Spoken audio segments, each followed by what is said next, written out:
On awakening, let us think about the 24 hours ahead. We consider our plans for the day.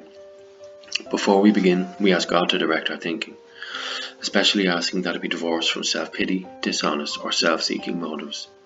Under these conditions, we can employ our mental faculties with assurance, for after all, God gave us brains to use. Our thought life will be placed on a much higher plane when our thinking is cleared of wrong motives. In thinking about our day, we may face indecision. We may not be able to determine which course to take. Here we ask God for inspiration, an intuitive thought or a decision. We relax and take it easy. We don't struggle. We are often surprised how the right answers come after we have tried this for a while. What used to be the hunch or the occasional inspiration gradually becomes a working part of the mind. Being still inexperienced and having just made conscious contact with God, it is not probable that we are going to be inspired at all times. We might pay for this presumption in all sorts of absurd actions and ideas. Nevertheless, we find that our thinking will, as time passes, be more and more on the plane of inspiration. We come to rely upon it. We usually conclude the period of meditation with a prayer that we be shown all through the day what our next step is to be, that we be given whatever we need to take care of such problems. We ask especially for freedom from self-will and are careful to make no requests for ourselves only.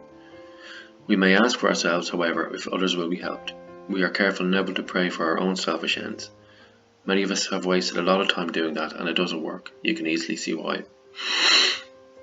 If circumstances warrant, we ask our wives or friends to join us in morning meditation.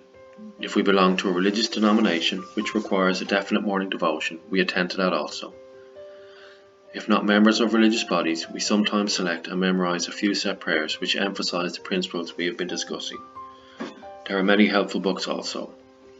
Suggestions about these may be obtained from one's priest, minister, or rabbi. Be quick to see where religious people are right, make use of what they offer. As we go through the day, we pause when agitated or doubtful and ask for the right thought or action.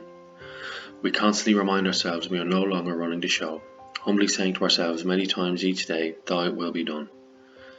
We are then in much less danger of excitement, fear, anger, worry, self-pity, or foolish decisions.